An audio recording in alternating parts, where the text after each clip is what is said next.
الحمد لله الحمد لله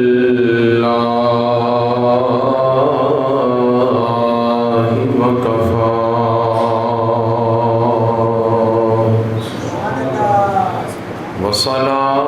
وسلام على عباده الذين اصطفى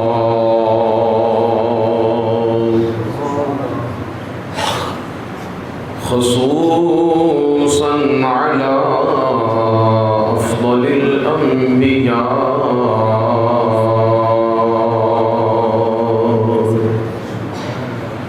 وعلى آله التقى وصحبه الهدى أما بعد فأعوذ بالله من الشيطان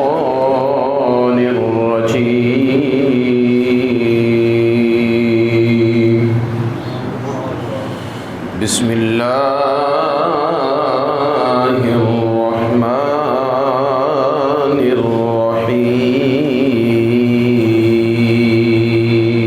الرحيم إن أولياؤه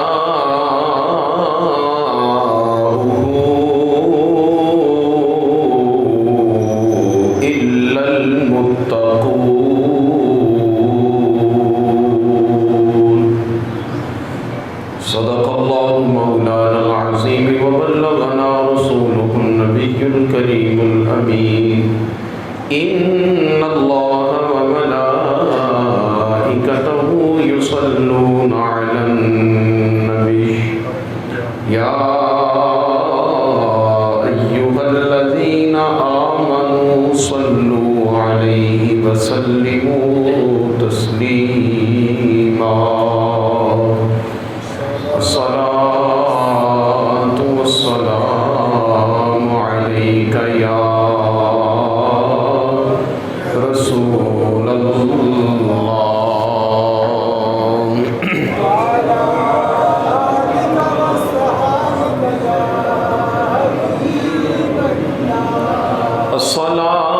الصلاة والسلام عليك يا رسول الله وعلى آلك وأصحابك يا حبيب الله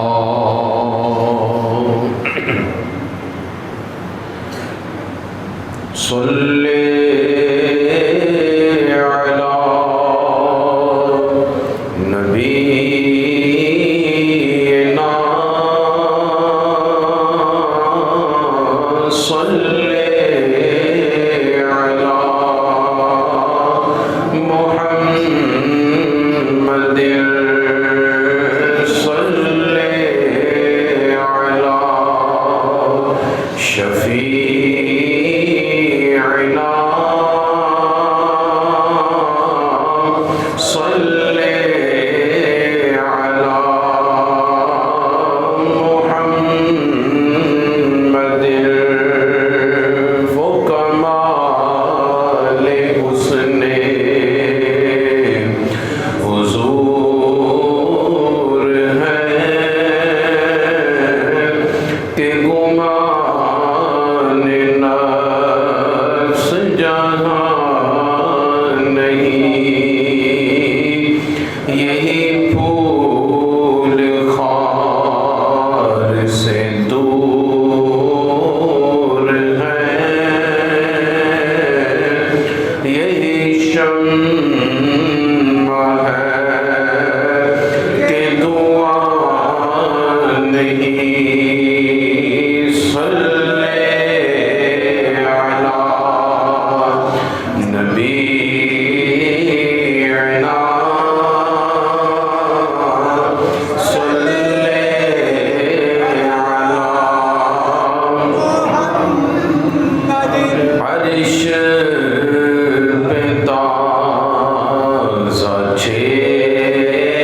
شفیعنا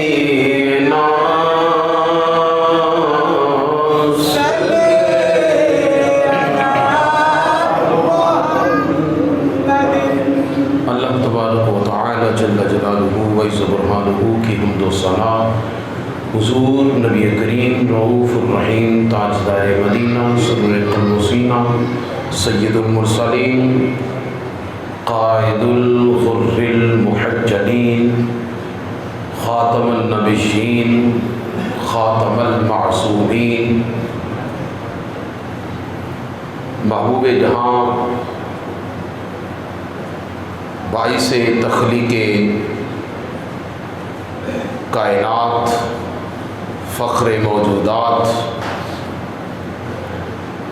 احمد مجتبیٰ حضرت سیدنا محمد مصطفیٰ صلی اللہ تعالی علیہ وآلہ وسلم کی ذات بابرکات پر ہدیہ درود و سلام کا نذرانہ عقیدت و محبت عرض کرنے کے بعد جب بھی حضور علیہ السلام کا ذاتی اسم رسالت محمد صلی اللہ تعالی علیہ وسلم لیا جائے تو اپنے دونوں انگوٹھے چوم کر آنکھوں پر لگانا حضرت ابوبکر صدیق کی سنت ہے، اہل محبت کا کام ہے۔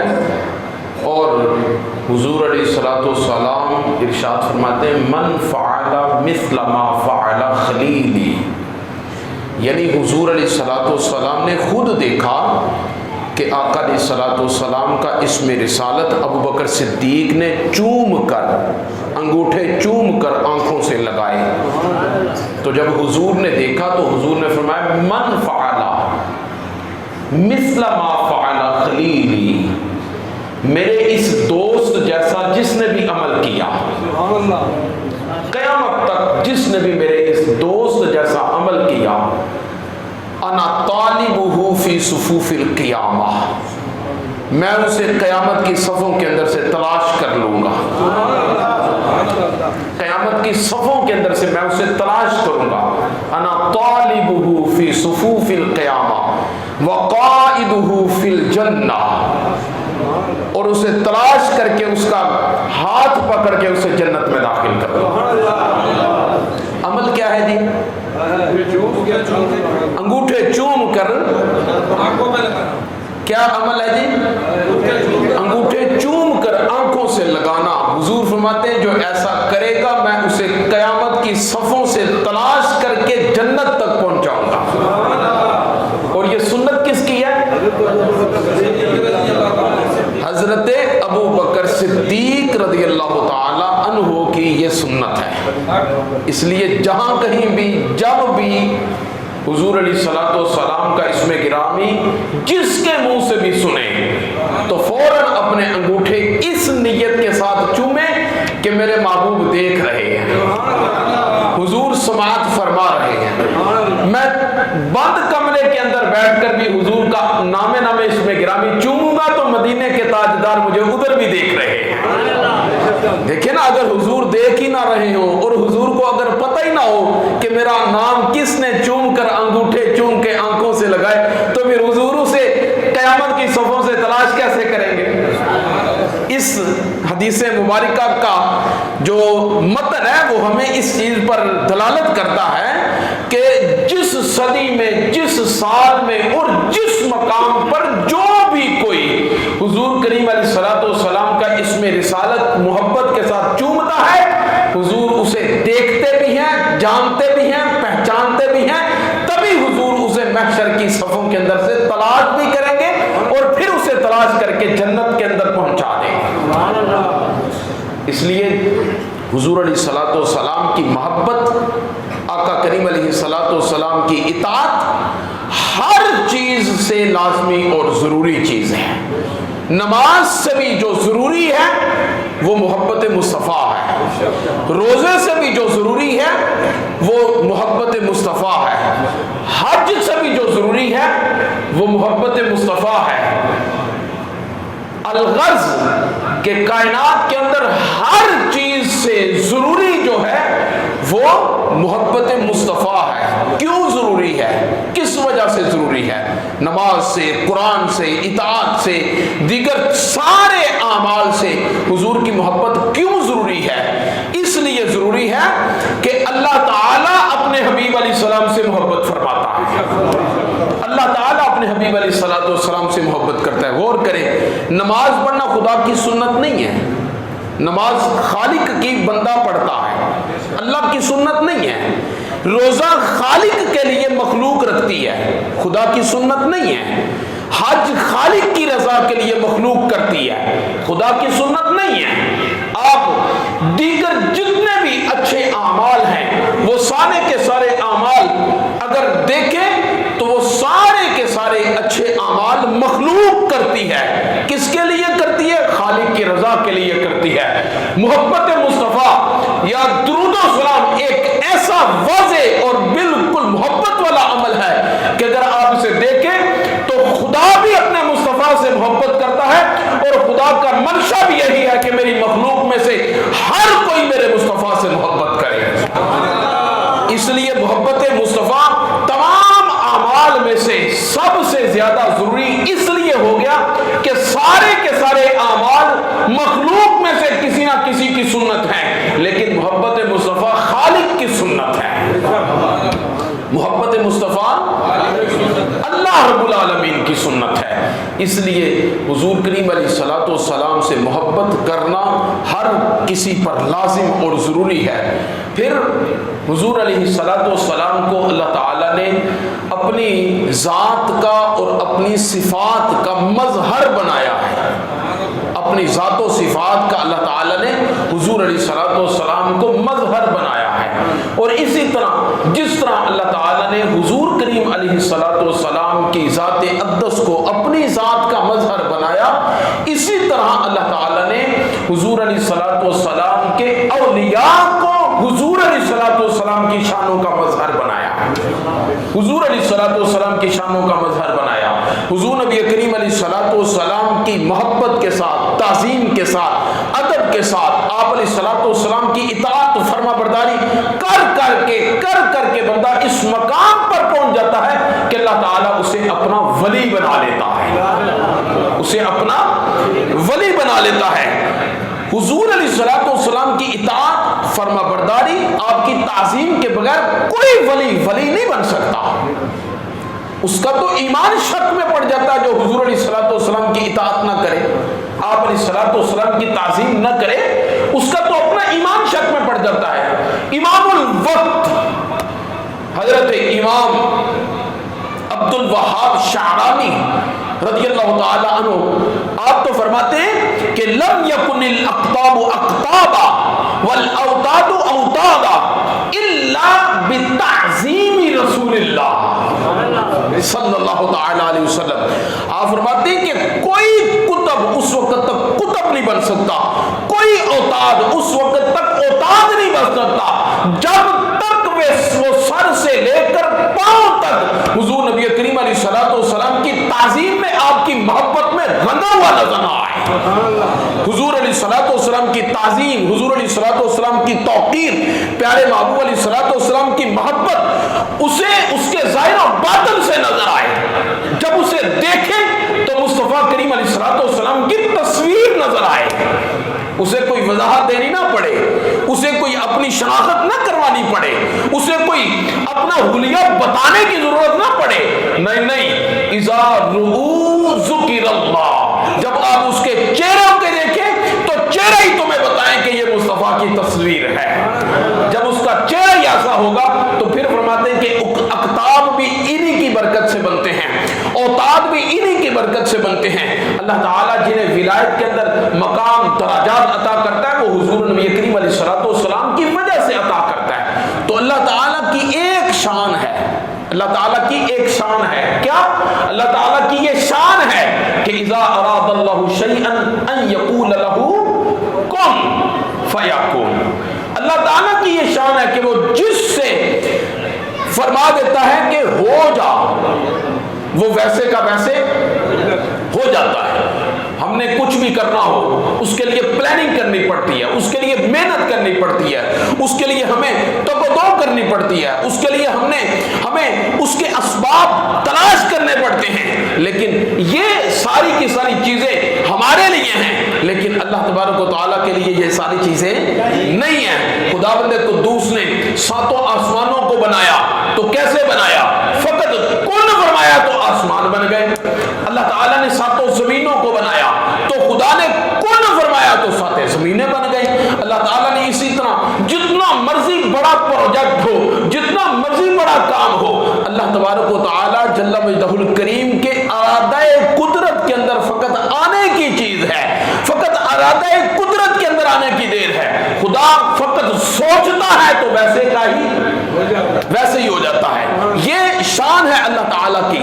اب دیکھیں، ہم نے صرف یہ دیکھنا کہ اللہ تعالیٰ نے اپنی ذات کا اور اپنی صفات کا مظہر بنایا حضور علیہ الصلوۃ والسلام کو، پیارے آقا علیہ الصلوۃ والسلام کو۔ اللہ تعالیٰ کی یہ شان ہے جس سے فرماتا ہے ہو جا، وہ ویسے کا ویسے ہی ہو جاتا ہے۔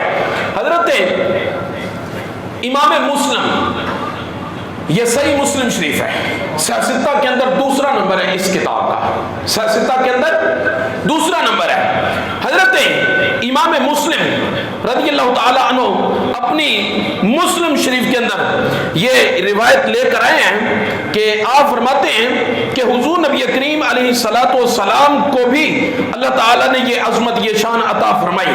کیا عظمت عطا فرمائی کہ حضور نبی کریم علیہ الصلوۃ والسلام تبوک کے مقام پر آپ جلوہ گر تھے، تشریف فرما تھے، تبوک کے مقام پر بیٹھے ہوئے تھے۔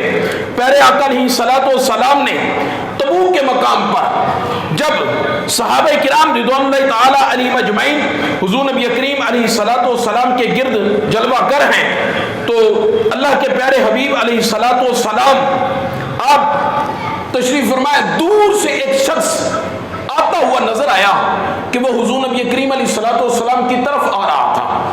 جب حضور نبی کریم علیہ الصلوۃ والسلام کی طرف آ رہا تھا، صحابہ کرام رضوان اللہ تعالی علیہم اجمعین نے اسے دیکھا اور آقا کریم علیہ الصلوۃ والسلام کی بارگاہ اقدس میں عرض کرنے لگے، یا رسول اللہ صلی اللہ علیہ وسلم، یہ جو شخص آ رہا ہے، دور نظر آ رہا ہے، یہ ایسے لگ رہا ہے جیسے ہماری طرف آ رہا ہے، پتہ نہیں ہمارے دشمنوں میں سے ہے یا ہماری فیملی میں سے، ہمارے اپنوں میں سے ہے یا غیروں میں سے، پتہ نہیں کون ہے یا رسول اللہ، لیکن ہماری طرف رہا ہے۔ میرے محبوب کریم علیہ الصلوۃ والسلام نے جب اس کی طرف دیکھا، یہ صحیح مسلم شریف کی جو روایت نمبر ہے 7016 نمبر روایت ہے، 7016 7016 یہ روایت ہے۔ حضور علیہ الصلوۃ والسلام کی بارگاہ میں جب یہ عرض کیا گیا، یا رسول اللہ یہ پتہ نہیں کون آ رہا ہے، حضور علیہ الصلوۃ والسلام نے اسے بغیر دیکھے آقا علیہ الصلوۃ والسلام نے فرمایا، فقال رسول اللہ کن ابا خیثمہ۔ اب یہی شان ہم نے قرآن میں خدا کی دیکھی، یہ حدیث میں مصطفیٰ کی۔ حضور نبی کریم علیہ الصلوۃ والسلام نے اس کی طرف دیکھ کر فرمایا، کن ابا خیثمہ، یہ آنے والا کوئی بھی ہو یہ ابا خیثمہ بن جائے، یہ ابو خیثمہ بن جائے، صحابی رسول۔ فرماتے ہیں کہ جب ہم نے حضور نبی کریم علیہ الصلوۃ والسلام نے یہ فرمایا تو ہم نے جب پھر اس کی طرف دیکھا تو دیکھنے کے بعد فرماتے ہیں کہ جب وہ قریب آیا تو ہم نے اسے دیکھا تو وہ واقعی حضرت ابو خیثمہ رضی اللہ تعالی عنہ تھے۔ پھر فرماتے ہیں کہ ایک اور مقام پر ہم نے حضور نبی کریم علیہ الصلوۃ والسلام کی طرف ایک اور شخص کے بارے میں عرض کی، یا رسول اللہ صلی اللہ علیہ وسلم یہ بھی آ رہا ہے، یہ شخص ہماری طرف آ رہا ہے۔ ان کے لیے بھی حضور نبی کریم علیہ الصلوۃ والسلام نے فرمایا، کن ابا ذر، آنے والے شخص تو ابو ذر بن جا۔ حضرت سیدنا ابو ذر رضی اللہ تعالی عنہ کی نسبت فرمایا، فلما تعملہ القوم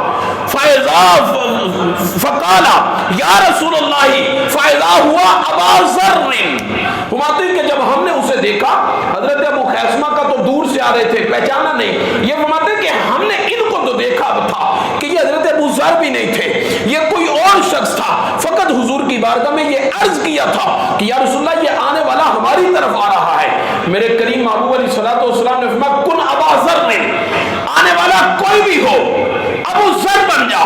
فرماتے ہیں کہ فلما تعملہ القوم، جب لوگوں نے اس کی طرف دیکھا اور دیکھ کر اس کی طرف لپکے اور دیکھ کر اس کی طرف جب بڑھے تو فرماتے کہ ہمارے جب وہ قریب آیا تو ہم نے چہرہ پہچان کر عرض کی یا رسول اللہ صلی اللہ علیہ وسلم یہ تو واقعی ابو ذر ہے،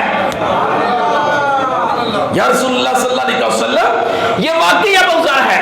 ایک شخص حضور نبی کریم علیہ الصلوۃ والسلام کے ساتھ آپ کے سامنے کھانا کھا رہا تھا، آقا کریم علیہ الصلوۃ والسلام نے اسے دیکھا تو وہ بائیں ہاتھ سے کھا رہا تھا۔ کون سے؟ بائیں ہاتھ سے کھانا کھا رہا تھا۔ تو کھانا کس ہاتھ سے کھانا چاہیے؟ دائیں ہاتھ سے کھانا چاہیے۔ یہ اب جو ہے وہ نئی جنریشن کا نیا ٹرینڈ بن گیا ہے کہ جو سنت یا جو شریعت یا جو اسلام تھے اس کے مخالف چلنا ہے، اس کے مخالف۔ اسلام کہتا ہے بیٹھ کے کھانا چاہیے، یہ کہتے ہیں نہیں ہم نے اپنے مہمانوں کو بھی جب کھانا کھلانا ہے تو کھڑے ہو کے کھلانا ہے۔ اسلام کہتا ہے دائیں طرف سے ہر کام شروع کر کے دائیں ہاتھ سے کھانا چاہیے، اسی میں برکت ہے۔ لیکن یہ کہتے ہیں نہیں ہم نے اسلام کے مخالف چلنا ہے لہذا ہم نے الٹے ہاتھ سے شروع کر کے الٹے ہاتھ سے ہی کھانا ہے۔ میں نے کہا نہیں، مصطفیٰ کے جو دیوانے ہیں وہ مصطفیٰ کی مانیں گے، غیروں کی باتوں کو نہیں مانیں گے۔ حضور نے فرمایا سیدھے ہاتھ کے ساتھ دائیں ہاتھ کے ساتھ کھانا کھا۔ وہ شرارت کے ساتھ آقا علیہ الصلوۃ والسلام کی بارگاہ میں عرض کرنے لگا میرا دائیں ہاتھ درست نہیں ہے، ہاتھ درست تھا، صحیح تھا۔ حضور نے فرمایا دائیں ہاتھ سے کھا، بائیں ہاتھ سے کھا رہا تھا۔ کہنے لگا میرا دائیں ہاتھ درست نہیں ہے۔ جب اس نے کہا نا میرا دائیں ہاتھ درست نہیں ہے، حضور نبی کریم علیہ الصلوۃ والسلام نے جب سنا، آقا علیہ الصلوۃ والسلام نے فرمایا کن کذالک، اگر یہ ایسا کہتا کہ میرا دائیں ہاتھ درست نہیں ہے تو ایسا ہی ہو جائے۔ فوراً جب اس نے دیکھا تو اس کا وہ دائیں ہاتھ جو تھا وہ فوراً شل ہو گیا، بے بس ہو گیا، بے جان ہو گیا۔ اب وہ اپنے دائیں ہاتھ کو ہلانے کی بھی کوشش کرتا ہے تو نہیں ہلتا۔ یہ کون سی عظمت ہے، یہ کیا شان ہے؟ اللہ تعالیٰ نے اپنے حبیب علیہ الصلوۃ والسلام کو اپنی صفات کا مظہر بنایا ہے۔ اسی طرح یہی عظمتیں، یہی شانیں اللہ تعالیٰ نے اپنے اولیاء کو عطا کی ہیں، اللہ تعالیٰ نے اپنے ولیوں کو عطا کی ہیں۔ اللہ تعالیٰ نے اپنے اولیاء کرام کی یہ ڈیوٹیاں لگائی ہیں، گمراہ لوگ، بددین لوگ، بے دین لوگ ان کے آستانوں پر آئیں، ان کے آستانوں پر آئیں گے تو اللہ تعالیٰ کا انہیں رستہ ملے گا، خدا کا قرب ملے گا، خدا کی محبت کا درس ملے گا۔ آج لوگ اللہ کے ولیوں سے لوگوں کو دور کرنے کی کوشش کرتے ہیں۔ میں نے کہا مجھے صرف اتنا بتائیں اس بر صغیر پاک و ہند کے اندر اسلام کی دولت کو کس نے پھیلایا ہے؟ کس نے پھیلایا ہے؟ حضرت خواجہ خواجگان معین الدین چشتی اجمیری رضی اللہ تعالیٰ عنہ آج کہتے ہیں کہ باب شاہی کوئی نہیں۔ یہ جو نئی نسل اور نئی فکر اور نیا تہذیب و تمدن جو انگریز کا پھیلایا ہوا یہاں تک پہنچا، کہتے ہیں بابے میں نے کہا اگر شاہی کوئی نہیں تو وہ خواجہ خواجگان کی ایک نظر تھی تو کتنے مسلمان کیے قبلہ؟ 99 لاکھ لوگ کس طرح مسلمان ہوئے؟ جانتے ہیں کس طرح مسلمان ہوئے؟ حضرت خواجہ خواجگان رضی اللہ تعالیٰ نے جب ہند گئے کہاں سے ہو کے گئے؟ حضرت داتا گنج بخش علی حجویری رضی اللہ تعالیٰ عنہ کے پاس 40 دن کے لیے انہوں نے چلا کیا، 40 دن کے لیے چلا کیا، 40 دن حضرت فیض عالم رضی اللہ تعالیٰ عنہ سے فیض لیا۔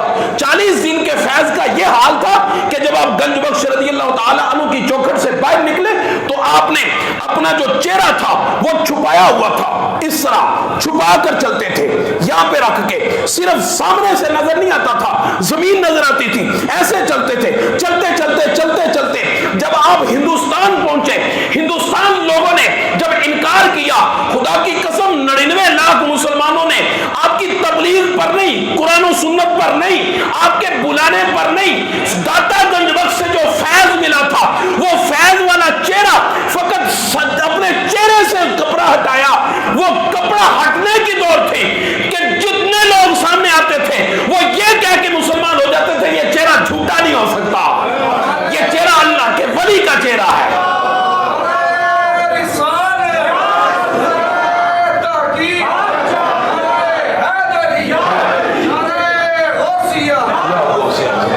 وہ کیا یہ کہہ کے مسلمان ہو جاتے ہیں، نہیں یہ چہرہ کسی جھوٹے کا چہرہ نہیں ہو سکتا، یہ چہرہ کسی خیر کا نہیں ہو سکتا، یہ تو اللہ کے ولی کا چہرہ ہے، یہ تو ہمیں غلط راستے پر لے جا ہی نہیں سکتے۔ حضرت خواجہ غریب النواز رضی اللہ تعالی عنہ اللہ کے ولی تو اس طرح کے ہیں، اللہ اللہ کے ولی تو اس طرح کے ہیں، گمراہوں کو راہ پر لانے کے لیے خدا تعالیٰ نے ان کی ڈیوٹیاں لگائی ہیں، اور جن کو ڈیوٹی لگائی جائے، جن کو کسی سیدھے راستے پر لگانے کے لیے جس کو کوئی منصب عطا کیا جائے، اس منصب پر اسے کوئی اختیار بھی دیا جاتا ہے کہ نہیں؟ مجھے بتائیں نا، آپ کسی بھی محکمے کے اندر کسی بھی منصب پر ہو، آپ کو آپ کے منصب کے مطابق اختیارات دیے جاتے ہیں نا۔ آپ علاقے کے کونسلر بن جائیں اور آپ کے ہاتھ بھی اور پاؤں بھی باندھ دیے جائیں، کر کچھ نہیں سکتا، تو وہ کونسلر کس نام کا ہے؟ ایم پی اے بن جائے، ایم این اے بن جائے۔ یہ بطور تمثیل صرف ایک مثال دے رہا ہوں۔ اللہ تعالیٰ کے ولیوں کو اسی طرح علاقوں پر ان کی ڈیوٹیاں لگتی ہیں، جب ان کی ڈیوٹیاں لگتی ہیں تو اسی طرح ان کو اختیارات دیے جاتے ہیں، جب ان کے اختیارات دیے جاتے ہیں تو اللہ تعالیٰ ان کی برکت کے ساتھ اس علاقے پر برکتیں نازل کرتا ہے، ان کے علاقوں پر برکتیں نازل فرماتا ہے، ان کے اختیارات کی وجہ سے، ان کی ان ذات کی برکتوں کی وجہ سے۔ دیکھیں نا اصحاب کہف کا کتا، اصحاب کہف تو اپنے علاقے سے نکلے اور ایک غار کے اندر جا کے انہوں نے پناہ لی، اور پناہ لے کر وہ غار کے اندر بیٹھ گئے۔ کتنا عرصہ؟ 309 سال۔ 309 سال وہ کتا جو تھا جس نے ان کو ساتھ میں جاتے ہوئے دیکھا تھا۔ اب میرے پاس اتنا وقت نہیں ہے، ورنہ میں امام قرطبی نے تفسیر قرطبی شریف کے اندر اس کتے کی ساری گفتگو لکھی ہے، اس کتے کی ساری گفتگو لکھی ہے۔ اس کتے کو جب انہوں نے دیکھا نا اللہ کے ولیوں نے کہ ہم تو چھوڑ چھاڑ کر سب سے چھپ چھپا کر غار کی طرف جا رہے ہیں، تو یہ کتا ہمیں دیکھ رہا ہے، ہمیں فالو کر رہا ہے، ہمارے پیچھے پیچھے آ رہا ہے، اس طرف مڑتے ہیں پیچھے آ جاتا ہے، اس طرف مڑتے ہیں پیچھے آ جاتا ہے، یہ اس کا راستہ بھی وہی ہمارے پیچھے پیچھے آ رہا ہے، اسے مارو ذرا، کوئی روڑا بٹا مارو، اسے بھگاؤ۔ انہوں نے جب بھگایا تو کتے نے فصیح عربی زبان کے اندر ان سے کہا کہ میں تو اللہ کے ولیوں سے محبت کرنے والا ہوں، مجھے اپنے سے کیوں دور کرتے ہو؟ میں ان کتوں میں سے کتا نہیں جو اللہ کے ولیوں کو بھونکتے ہیں، میں اللہ کے ولیوں کو بھونکنے والا نہیں، میں اللہ کے ولیوں سے پیار کرنے والا، ان سے محبت کرنے والا کتا ہوں۔ اور پھر اس نے محبت کرنے والا کتا بن کے ثابت کیا کہ نہ کیا؟ وہ 309 سال تک غار میں رہے، تو یہ کتا بھی قرآن کے اندر 15 سپارے کے اندر قرآن کے اندر اللہ نے کتے کا ذکر کیا، وَقَلْبُهُمْ بَاسِطٌ ذِرَاعَيْهِ بِالْوَسِيدِ، اور ان کا کتا جو غار کے سامنے اپنے پاؤں پھیلا کر 309 سال تک ان کے ساتھ بیٹھا رہا۔ میں نے کہا بنی اسرائیل کے ولیوں کا کتا ہو، 309 سال تک ان کی چوکھٹ پر ان کے ساتھ بیٹھا رہے، خدا اس کا ذکر قرآن کے اندر کرے، اور خدا فرمایا کہ یہ جنت میں ان کے ساتھ جائے گا، تو اللہ کے ولیوں، ان بنی اسرائیل کے ولیوں سے سیدنا حضرت خواجہ غریب نواز کی شان تو زیادہ ہے، حضرت داتا گنج بخش علی حجویری کی شان تو زیادہ ہے، حضرت پیر پٹھان کی شان تو زیادہ ہے، حضرت اعلیٰ حضرت شیر ربانی کی شان تو زیادہ ہے، اس لیے کہ وہ ولی یا حضرت موسیٰ علیہ السلام کی قوم کے ہیں، امت سے ہیں، یا حضرت عیسیٰ علیہ السلام کی امت کے ولی ہیں، بلا جو وہ شبہ اللہ کے سارے نبیوں کی امتوں سے نبی آخر الزمان صلی اللہ تعالی علیہ وسلم کی امت کے ولیوں کی شان پہلے سارے ولیوں سے بلند تر ہے، لہذا اعلیٰ حضرت عظیم البرکت امام اہل سنت کی شان تو ان سے بھی زیادہ ہے۔ اگر ان کے در پہ کوئی کتا بیٹھ جائے تو وہ جنتی ہے، تو مجھے ذرا یقین سے بتائیے گا حضرت داتا گنج بخش علی حجویری کی چوکھٹ پر اگر کوئی بندہ بن کر بیٹھ جائے،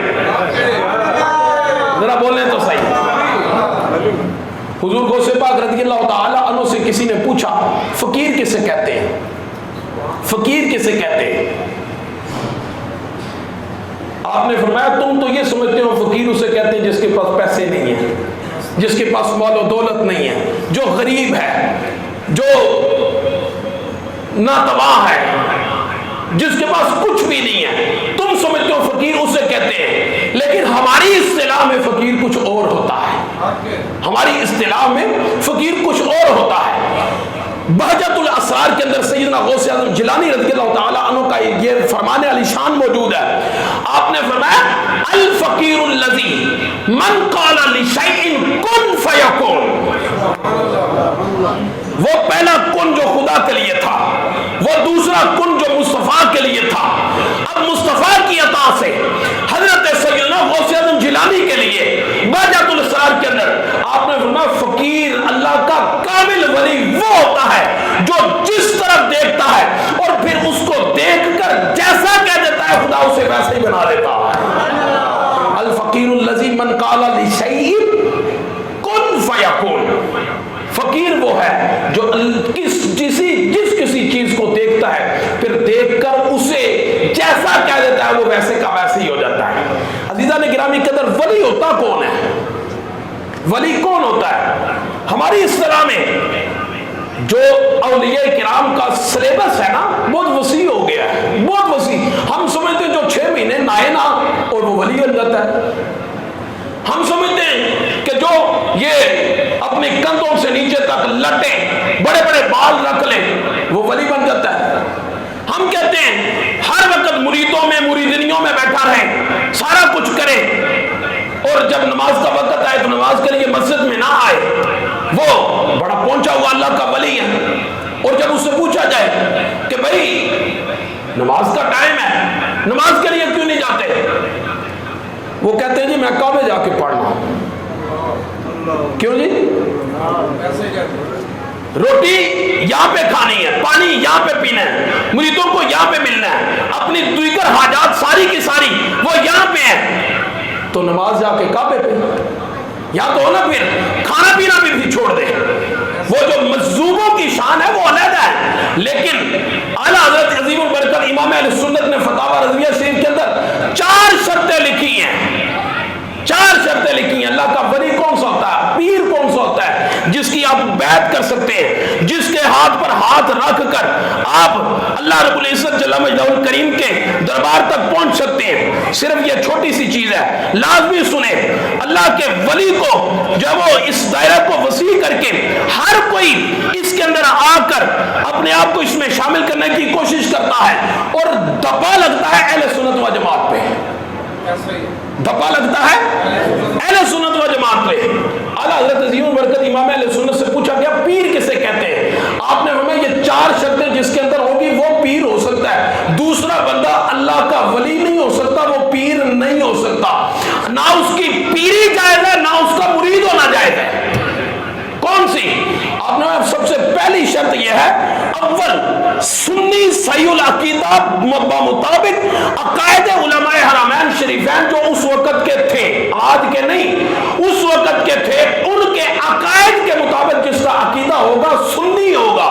صحیح العقیدہ ہونا سب سے پہلی شرط ہے. سبحان اللہ. دوسری شرط ہے اتنا علم رکھتا ہو کہ اپنی ضرورت کے مسائل خود کتاب سے نکال سکے. مسئلہ پیش آئے تو کسی مفتی کے پاس نہ بھاگے، کسی عالم دین کے پاس نہ بھاگے. ہاں کتابوں سے خود اپنا مسئلہ نکالے اور نکال کر اپنا مسئلہ پورا کر لے، وہ اللہ کا ولی ہے. اور پھر آگے تیسرا فاسق معلن نہ ہو، اعلانیہ طور پر حضور کریم علیہ الصلوۃ والسلام کی شریعت کی جب وہ غداری نہ کرنے والا ہو. اور چوتھا اس کا سلسلہ نبی کریم علیہ الصلوۃ والسلام تک متصل ملتا ہو، یعنی جس کا مرید ہو اس کا آگے پیر ہو، پھر اس کا آگے پیر ہو، پھر اس کا سلسلہ چلتے نبی کریم علیہ الصلوۃ والسلام تک ملتا ہو. عزیزان گرامی قدر، اللہ کے ولیوں کی صحبت ہمیں راہ نجات اور راہ ہدایت تک پہنچائے گی. خدا تعالی ہم سب کو اپنے نیک اور صالح اولیاء کرام کے ساتھ وابستگی کی توفیق